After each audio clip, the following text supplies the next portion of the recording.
అందరికీ నమస్తే అండి. భగవద్గీతను అందరికీ అందించాలి అనే ఉద్దేశంతో ఈ శ్రేష్ఠ టీవీని ప్రారంభించడం జరిగింది. ఈ శ్రేష్ఠ టీవీని దయచేసి అందరికీ షేర్ చేయండి.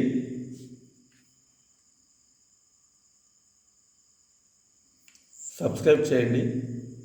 మీ అభిప్రాయాలను మరియు మీ సూచనలను కామెంట్ రూపంలో మాకు తెలియజేయండి. దీన్ని మరింతగా ఇంప్రూవ్ చేయడానికి మేము ప్రయత్నం చేస్తాం. ఈరోజు భగవద్గీతలోని ప్రార్థనా శ్లోకాల్లో 2-3 శ్లోకాలని పారాయణ చేసుకుందాం. నమోస్తుతే వ్యాస విశాల బుద్ధి పుల్లారవిందాయత పత్రనేత్ర ఏన త్వయా భారత తైలపూర్ణః ప్రజ్వాలితో జ్ఞానమయ ప్రదీపః ప్రపన్న పారిజాతాయ స్తోత్రవేత్రైకపాణయే జ్ఞానముద్రాయ కృష్ణాయ గీతామృతదుహే నమః.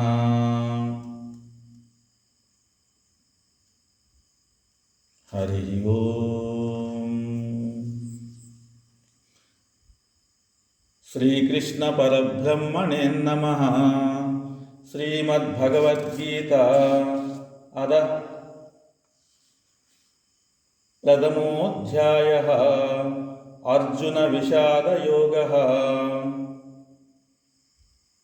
శ్రీ సంజయ ఉవాచ అస్మాకంతు విశిష్టాయే తాన్ నిబోధ ద్విజోత్తమా నాయకా మమ సన్యస్య సన్యార్దాం తాన్ బ్రవీమితే. భగవద్గీత ప్రథమ అధ్యాయంలోని 7వ శ్లోకం. కురుక్షేత్ర సంగ్రామంలో ఉన్నటువంటి ఆ దృశ్యాన్ని సంజయుడు ధృతరాష్ట్రుడికి వివరిస్తున్నాడు. అయితే ఈ దృశ్యం ఏమిటంటే, దుర్యోధనుడు తమ సైన్యంలోని వీరుల గురించి ద్రోణాచార్యుల గారికి వివరిస్తున్నారండి. ఈ శ్లోకం అర్థం ఏమిటంటే, దుర్యోధనుడు ఏం చెప్తున్నారంటే, ఓ బ్రాహ్మణోత్తమ, మన పక్షమునున్న ప్రధాన యోధులను కూడా గమనింపుడు. మీ ఎరుకకై మన సేనా నాయకులను గూర్చి తెలుపుచున్నాను. 8వ శ్లోకం. భవాన్ భీష్మశ్చ కర్ణశ్చ కృపశ్చ సమితంజయః అశ్వత్థామా వికర్ణశ్చ సౌమదత్తిస్తదైవ చ. మీరును భీష్ముడు, కర్ణుడు, సంగ్రామ విజయుడగు కృపాచార్యుడు, అశ్వత్థామ, వికర్ణుడు, సోమదత్తుని కుమారుడైన భూరిశ్రవుడు ఇందు ముఖ్యులు.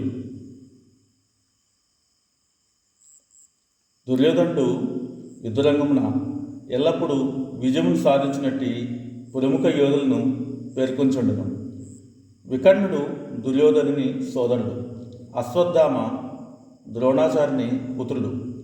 సౌమదత్తుడు లేక భూరిశ్రవుడు బాహ్లీకరాజు పుత్రుడు. పాండురాజుతో వివాహమునకు పూర్వము కుంతీదేవికి జన్మించు చేత కర్ణుడు అర్జునునకు అర్ధ సోదరుడు. కృపాచార్యుడి కవల సోదరి ద్రోణాచార్యుని వివాహమాడెను. హరి ఓం. అందరికీ మరోసారి విజ్ఞప్తి అండి, ఈ శ్రేష్ఠ టీవీని దయచేసి అందరూ సబ్స్క్రైబ్ చేసుకోండి. మీ మిత్రులకు మరియు బంధువులకి షేర్ చేయండి. మీకు నచ్చితే ఖచ్చితంగా లైక్ చేయండి. దయచేసి మీ అభిప్రాయాలను కామెంట్ రూపంలో తెలియజేయండి. మరి ఏదైనా దీనికి ఇంప్రూవ్మెంట్ సంబంధించి ఏదైనా సూచనలు ఉన్నా కూడా దయచేసి మీరు కామెంట్స్ రూపంలో తెలియజేయండి. ఓపికగా విన్నందుకు అందరికీ ధన్యవాదాలండి. నమస్తే.